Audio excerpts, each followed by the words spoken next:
नमस्कार, आदाब, सत श्री अकाल जी। स्वागत है आपका हमारे चैनल में जी। मैं आपकी दोस्त पल्लवी लेके हाजिर हूँ एक नई कहानी। आज के कहानी का नाम है कन और मन। तो बढ़ते हैं हमारे कहानी की तरफ। किसी देश में कन और मन नामक दो भाई रहते थे। कन बड़ा और होशियार था। मन छोटा और भोला भाला था।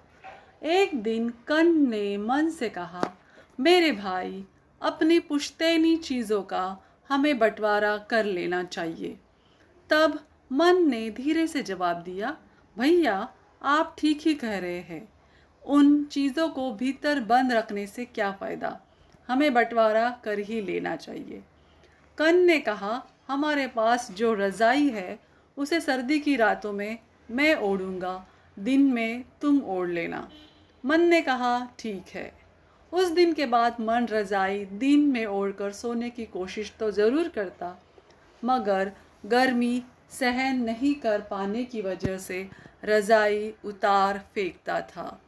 इस तरह रजाई से तंग होकर मन रजाई को धूप में झाड़ कर मचान पर रख देता था। रात में कण रजाई ओढ़कर चैन की नींद सोता था। दूसरी तरफ सर्दी में ठिठुरता हुआ मन रात में बैठा रहता था। कुछ दिनों के बाद एक दिन कन ने मन से कहा, मेरे भाई, हमारे बगीचे में जितने फलदार पेड़ पौधे हैं उनके निचले हिस्से की देखभाल की जिम्मेवारी तुम्हारी है, ऊपरी हिस्से की जिम्मेवारी मेरी है। तब मन ने कहा, ठीक है। इसके बाद मन पेड़ पौधों के निचले हिस्से की सफाई करके खाद पानी देता। इस तरह बहुत जल्दी फल लगते। कन फल तोड़कर मज़े से खाता था। कुछ दिन गुजरने के बाद कन ने मन को कहा, मेरे भाई, हमारी जो काली गाय है उसका अगला हिस्सा तुम ले लो और पिछला हिस्सा मैं लेता हूँ। तब मन ने उत्तर दिया, भैया, आज तक मैंने कभी आपकी बात मानने से इनकार नहीं किया है।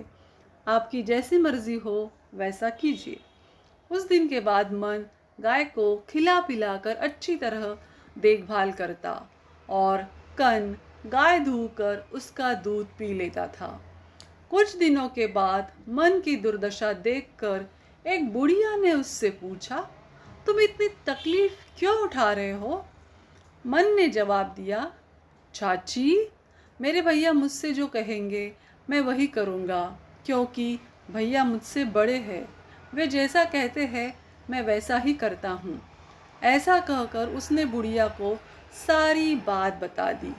तब बुढ़िया ने कहा, बेटे, तुम एक काम करना, उस रज़ाई को दिन में भिगोकर रखना। ऐसा करने से कन रात में चैन की नींद नहीं सो पाएगा। अगर वह तुमसे रज़ाई भिगोने का कारण पूछे तो तुम कहना कि रज़ाई दिन में तुम्हारी पास रहती थी, तुम उसके साथ कुछ भी कर सकते हो।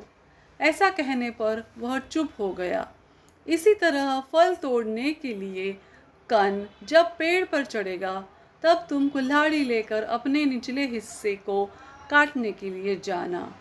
तब वह डर कर जड़ काटने से तुम्हें रोकेगा। तब तुम कहना कि पेड़ के निचले हिस्से के तुम मालिक हो, तुम अपने हिस्से के साथ कुछ भी कर सकते हो। कन को उससे क्या लेना देना हो सकता है। और जब वह गाय को दूहने लगे तो एक डंडा लेकर गाय के सिर पर मारना। दूहने में दिक्कत होगी तो कन तुम्हें गाय की पिटाई करने से मना करेगा। तब तुम कहना कि गाय के अगले हिस्से के तुम मालिक हो, अपने हिस्से के साथ तुम चाहे भी बर्ताव करो, कन को क्या ऐतराज़ हो सकता है। ऐसा करोगे तो वह चालाकी छोड़कर तुम्हारे साथ बराबरी का बर्ताव करने लगेगा। मन बुढ़िया की बात सुनकर चुप हो गया। उसने कभी अपने बड़े भाई के सामने आवाज़ न उठाई थी। फिर भी उसने मन ही मन बुढ़िया की बातों पर अमल करने का निश्चय किया। दूसरे दिन सुबह उठकर मन ने गाय का गोबर उठाकर फेंका, फिर उसे अच्छी तरह दाना पानी खिलाया। उसी समय मुंह में दातुन लिए और हाथ में बाल्टी लेकर कन अपने कमरे से बाहर आया। बाल्टी लेकर वह गाय को धोने के लिए बैठ गया। जैसे ही कन ने गाय को धोने के लिए हाथ आगे बढ़ाया, मन ने गाय को एक डंडा मारा। गाय घबरा गई। वह झट पीछे की तरफ हट गई। उसकी टांगों से लगकर बाल्टी गिर पड़ी। कन भी घबरा गया कि अचानक ये क्या हो गया।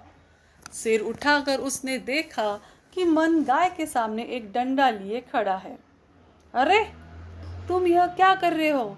देखते नहीं मैं दूध दूहने आया हूँ। रोज सुबह दूध पिए बगैर मैं नाश्ता नहीं करता। कन ने कहा, गाय का अगला हिस्सा मेरा है, मैं जो चाहे करूँ, तुम्हें क्या? मन ने शांत स्वर में उत्तर दिया। उसके बाद कन ने जितनी बार भी गाय को धोने की कोशिश की, मन ने गाय को धीरे से डंडा मारा। कन नाराज हो गया। वह समझ गया कि अब दूध धोना कठिन है। ठंड के दिन थे। रात में खा पी कर कन सोने की तैयारी कर रहा था। जब वह रजाई लेने मन के पास गया तो देखा कि रजाई पूरी तरह से भीगी हुई है। वह क्रोध में आ गया। उसने मन को बुरा भला कहना शुरू कर दिया। तुमने रजाई क्यों भिगोई है? अब रात को मैं क्या ओढ़ कर सोऊंगा? कन चिल्लाया। मन ने फिर शांत स्वर में कहा, दिन के समय रजाई मेरी है, मैं भिगोऊं या सुखाऊं, उससे तुम्हें क्या? उस दिन सारी रात कन ठंड में ठिठुरता रहा। वह धीरे धीरे जान रहा था कि अब मन को अधिक दिनों तक मूर्ख बनाकर नहीं रख सकेगा। उनके घर के पिछवाड़े बाग में एक अमरूद का पेड़ था। उस पर बड़े बड़े अमरूद लगे थे। कन अमरूद तोड़कर रोज बाजार में बेच आता था। एक दिन सुबह कन झोला लेकर अमरूद के पेड़ के पास पहुंचा। वह पेड़ पर चढ़ गया और अमरूद तोड़कर झोले में भरने लगा। उसी समय हाथ में कुल्हाड़ी लेकर भागता हुआ आया। कन ने उसे आते हुए देखा, लेकिन वह कुछ समझ न सका। वह ऊपर से चिल्लाया, मन, कुल्हाड़ी लेकर क्यों आए हो? मन बोला, इस अमरूद के पेड़ को जड़ से काटना है। अरे, ऐसा क्यों करोगे? तुम्हारा दिमाग खराब हो गया है क्या? जड़ काटोगे तो पेड़ ही गिर जाएगा। क्या तुम्हें यह नहीं मालूम है? यह कहते कहते कन जल्दी से पेड़ से नीचे उतर आया। नीचे का हिस्सा मेरा है, मैं जो भी करूं उससे तुम्हें क्या? यह कहकर मन ने धीरे से कुल्हाड़ी का एक वार पेड़ के निचले हिस्से में कर दिया। कन ने आगे बढ़कर मन का हाथ पकड़ लिया। मेरे भाई, मुझे माफ़ कर दे, पर ऐसा अनर्थ न कर, कहकर कन रोने लगा।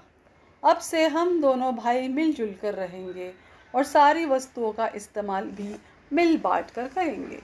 कहते हुए कन ने मन को गले से लगा लिया। मन भी बुढ़िया चाची को धन्यवाद देने चला गया। तो दोस्तों, ये थी कन और मन की कहानी। आपको ये दो भाइयों की कहानी कैसे लगी हमें ज़रूर बताइए। धन्यवाद।